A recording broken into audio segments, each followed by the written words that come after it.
Hey guys, and welcome to the DBGA podcast, a podcast where we interview top level executives inside leading and growing companies in the beauty and e commerce industry. Excited to have our guest today, Tin Pham. We'll be diving into his story and a little bit about what his company does and some engaging insights into the beauty industry. So I'll go ahead and kick it off to you, Tin. Could you please introduce yourself and tell a quick snippet of your story and your background prior to working at Acie? Of course. Thank you, Rachel, for having me today. Hi, everyone.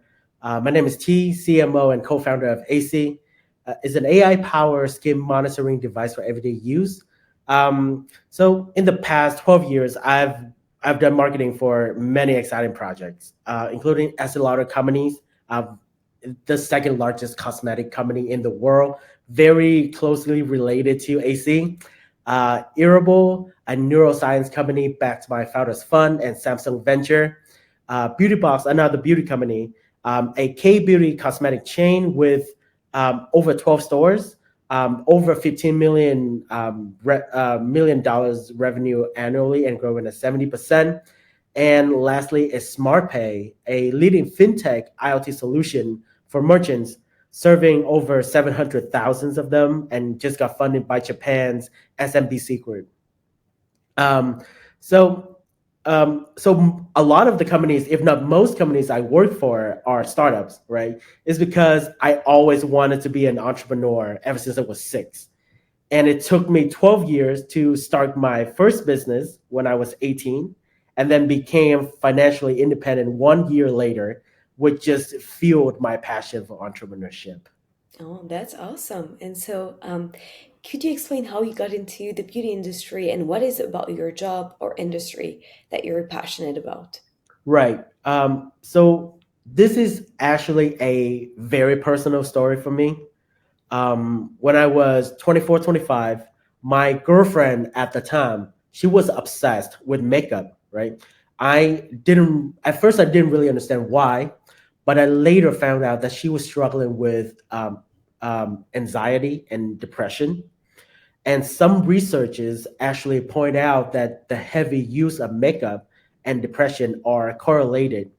So it got me thinking about how, as a society, especially with social media, Instagram filters, we have created this unrealistic standard of looking perfect all the time. And it's very easy to feel inadequate when you don't measure up. So, but I truly believe that everyone is beautiful in their own way, is because of their own unique way, right? That's why I made the decision to dive into the beauty industry, starting with the projects for Estee Lauder, not to further perpetuate the unrealistic standards, but to challenge them and redefine what it means to be beautiful, and to help people discover and embrace their true selves and flaws and all. Awesome. Well, thank you so much for sharing this. And that's definitely a trend that I think we've seen over the past few years of trying to deconstruct the beauty standards that Yeah, society had and to like spread the message that everyone is beautiful in their own ways. And that's right. so, Like a lot of company are doing a very good job, including Dove. A lot of Estee Lauder companies brands as well. yeah, definitely. And so, uh, based on your experience, besides this trend that we see, what are the other current trends in the market that you are aware of? What winds are blowing? What are you noticing? Right. There are so many, but I want to highlight three significant ones that you can see over and over again in the last 5 years in every report, right? The first trend is customization and personalization in beauty care. So you see, 3 out of 4 customers say that they are more likely to purchase, recommend, or repurchase from brands that personalize, right? And you can see many companies are already doing this. They ask customers to fill in a quiz or take a photo and recommend good fit products for them. For example, there's a mobile app called Trove Skin or Laurel's Persil, which I'll dive into later. But this level of personalization is fairly basic because customers, they don't always know what's best for them. They know their preferences, but when it comes to skincare or healthcare, sometimes they have no data to refer to in order to understand what's best for them, right? The second trend is we can see a blur between beauty and wellness or mental health, right?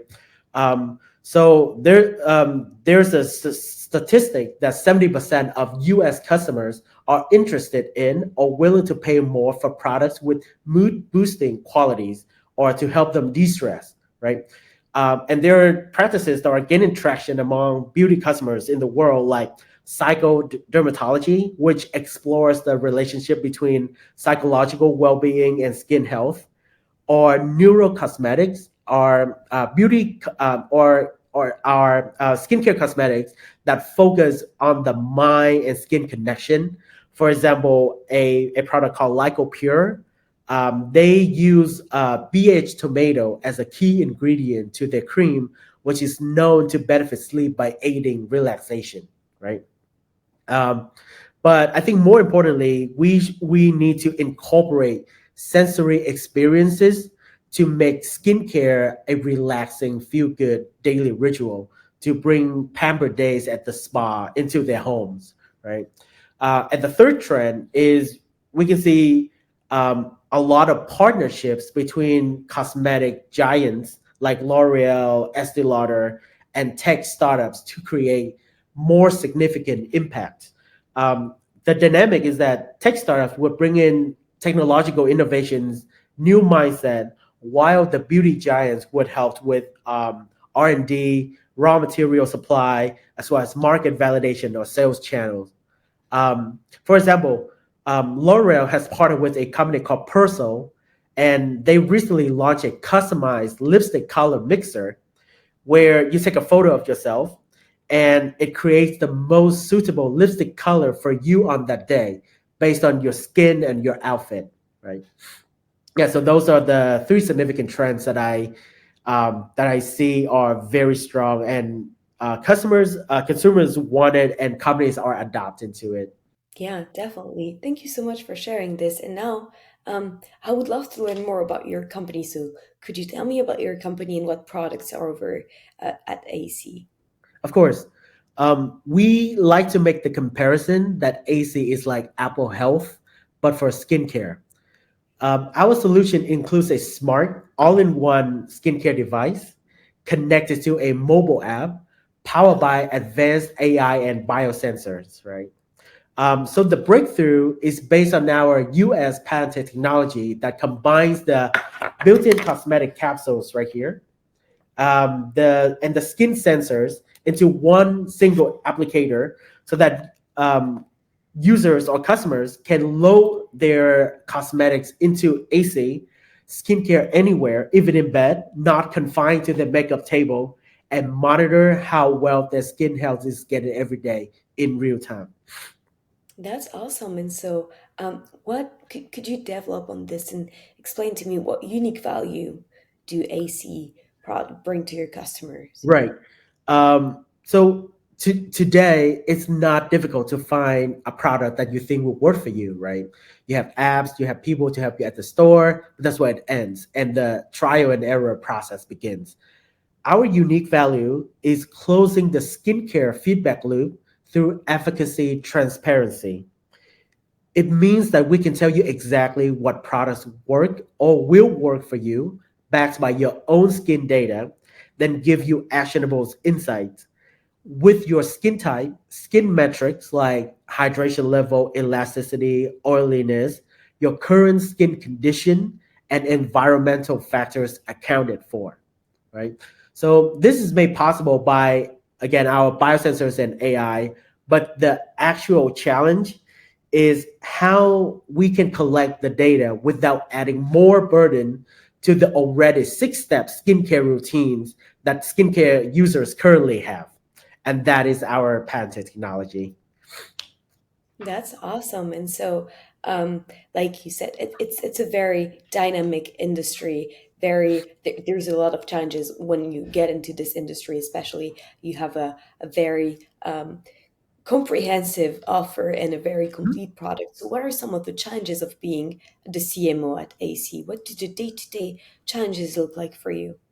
Right. I think there are two big ones. The first challenge is that ASIC's customers are very knowledgeable. They're sophisticated, tech savvy, beauty enthusiasts is how we like to describe them. They very well understand their pains as well as the solutions available to them, right? And because of that, and Acie being a very customer centric company, in order to serve them well, we have to be very meticulous in managing their expectations and providing great customers experience. The second challenge is just how fast technology is changing. And this affects both us as a business and how I do my day to day work. So, technology, even novel technology, can be outdated in such a short period of time. Therefore, therefore, we have to continuously improve in order to maintain relevance and competitive advantage. As for my day-to-day marketing work, you can see hundreds of AI tools that are becoming very powerful in the last few years or even the last few months. So I need to stay up to date with a lot of them, or even I mean, I try to stay up to date with all of them and learn how to effectively leverage them to achieve utmost productivity and quality in my work. And based on that, thank you so much for sharing. What type of mindset would you say is needed to be a successful founder and CMO? Right. Number one, you have to be customer centric. Uh, to be a founder or a CMO. To give a quote from Seth Godin, a marketing legend, right? At the end of the day, it's who you can help. Because without the customers or their problems, there's no reason for a startup to exist at all. It's never because we have this cool technology. What can we do with it, right? The second mindset is a non-zero sum game. We believe that one plus one is bigger than two. And when we collaborate effectively, the results will always be better and have bigger impacts than you can achieve by yourself. And the third is be a lifelong learner. It requires so much knowledge and skills to be a founder. You're almost always underqualified. So to move the needle, you need to always be learning and upgrading your skill set. Yeah, definitely, definitely. Thank you so much for sharing this. And so now I would like to transition a little bit into a different topic because, as you know, we're a data analytics company. So I'm always curious to hear about other Right. people's experiences when it comes to data analytics in the industry. So, in your experience, how would you say that data influence decision making and strategies in the beauty industry?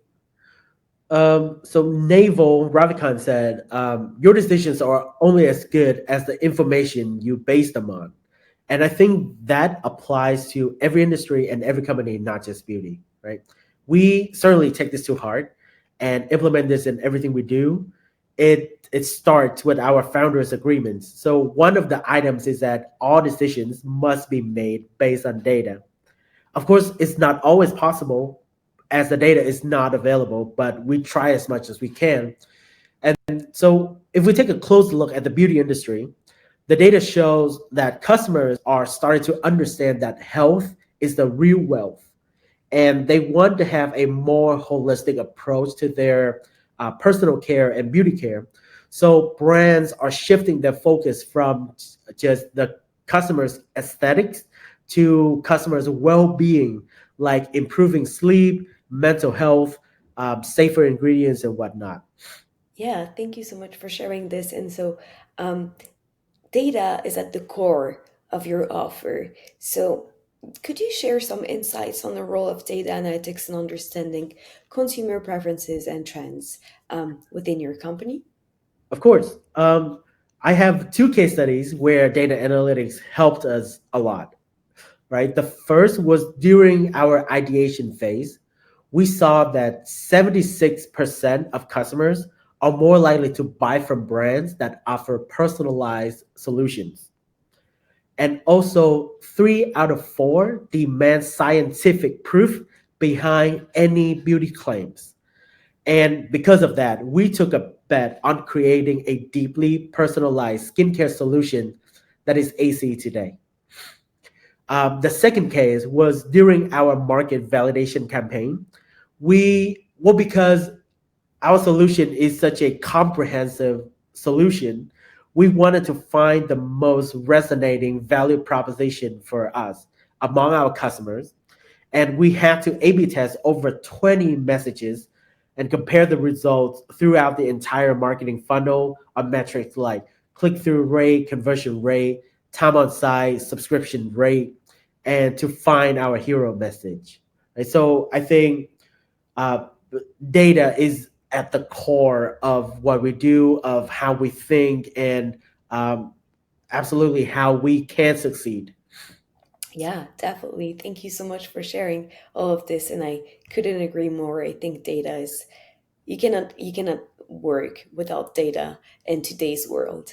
Um, Now I'm curious about the future of AC. What is your vision for the next 12 months? Right. It's actually very simple. We currently have thousands of customers waiting for our products. So we're putting all of our efforts into mass producing the first batch to them by this Thanksgiving.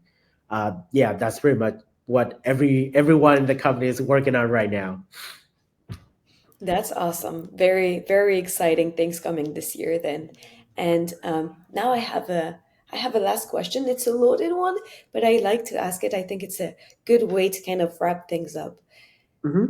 What are some of the most important things you've learned in your career? Ooh, so the founder of LinkedIn, Reid Hoffman, he said that starting a company is like jumping off a cliff and building a plane while falling. And I like to think that resilience is the distance you have before you hit the ground, right? It is life and death because without resilience, you will give up and your company will die so fast. Because of the number of rejections that you face every day, it's just enormous. Rejections from the market or customers, from investors, specifically, from partners, to name just to name a few. The second thing is, you know, you know the saying, if I had 8 hours to chop down a tree, I'll spend six sharpening my axe, right? I cannot stress the importance of planning and strategizing enough.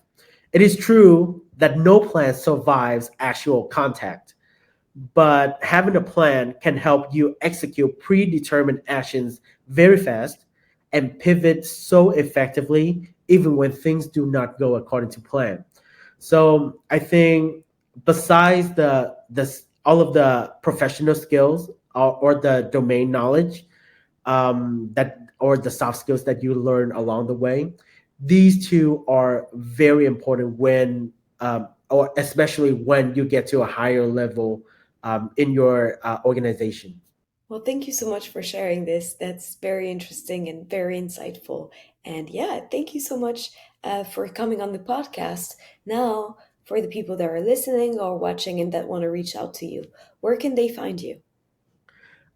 We are you can find us on any social media channels on LinkedIn, Facebook, Instagram, and Twitter. Okay, awesome. And we're just AC, or sometimes it's AC Skincare. Okay, awesome. I'll put all that information in the description of the podcast. And yeah, thank you guys so much for watching. Don't forget to like and subscribe. And we hope you guys have a great rest of your day. Take care. Thank you so much. Goodbye.